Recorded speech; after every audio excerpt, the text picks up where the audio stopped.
Hi guys, welcome to our daily encounter.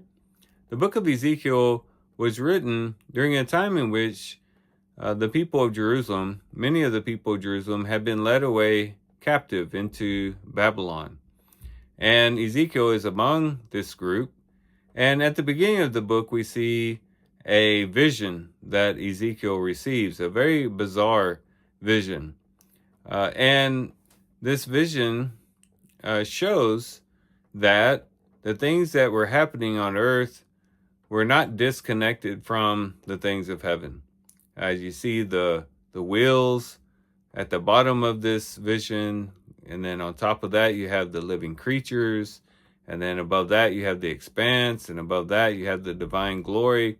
All of it was interconnected and showed that the things that were happening on earth, that is, the things in connection to these wheels, was all under the sovereignty of God, and that God had the power to control the things on earth. He had these living beings that were also connected to him and basically fulfilling his will, and that the things on earth were divinely directed, which would have been a very important lesson for the exiles to learn, as they had seen basically chaos take place, as they saw the Babylonians come in with a mighty army, with their chariots that had their own wheels, and coming in and basically ransacking Jerusalem, taking them away to exile. Perhaps some of them might wonder, well, where is God in all of this? Is God disconnected from it? Is he disinterested in what goes on with us? What is going on with the Lord? And this vision from Ezekiel will say, no, it's all connected. What happened with the Babylonian captivity was divinely orchestrated, and that God ultimately is in control. And that would, one, correct them and show them that they were being disciplined for the fact that they had erred and they had walked away from the ways of the Lord and rebelled against him. And therefore God in his divine sovereignty was bringing about this destruction.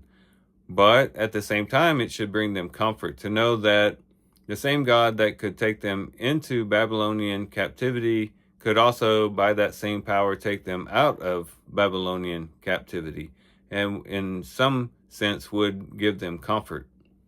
And as we think about this and as we reflect on it in our own lives, that's something that we need to realize as well.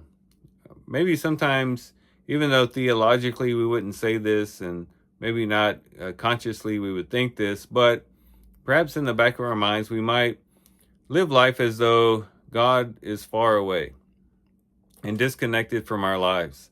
That the things that we have to undergo, that we have to suffer through, it's just things that we have to do on our own. And that, the things that happen here on earth is really not a great concern for the things that are going on in heaven. However, this vision should show us that no, it's all connected. That what we experience here on this earth is not disconnected from what's going on in heaven. That God's divine will is being exercised here on earth just as it is in heaven. And that the things that happen here on earth really do have a connection to the spiritual realm. Even the Apostle Paul said in Ephesians chapter 6 that we don't wrestle against flesh and blood, but against these different powers, these spiritual forces in the heavenly places. There's a spiritual reality that's going on beyond the realm that we can see. And all the while, these two things are interconnected, and one affects the other. And so what this ought to do is cause us to look at things in our circumstances and our situations from the standpoint of heaven. To say, you know what, I know that this may seem chaotic at the moment. It may seem as though there is no one in control.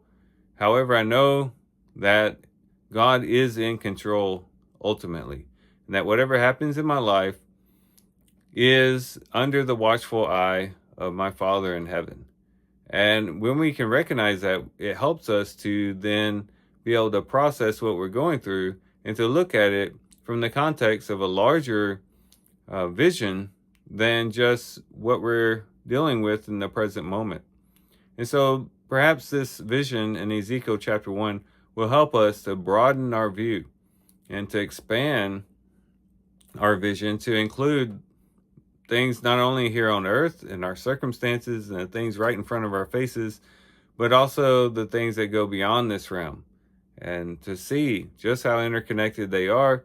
And in doing so, submit our will to the Lord, trust in Him, know that He's in control, and deal with the things that we're dealing with, knowing that our Father in heaven is watching over us, but He's also in the mix with us, and that He will help us through it. So these are things we can reflect on and think about as we do our reading today. With that, guys, I do thank you for watching the video today. Hope you guys have a great day. Love you guys. God bless.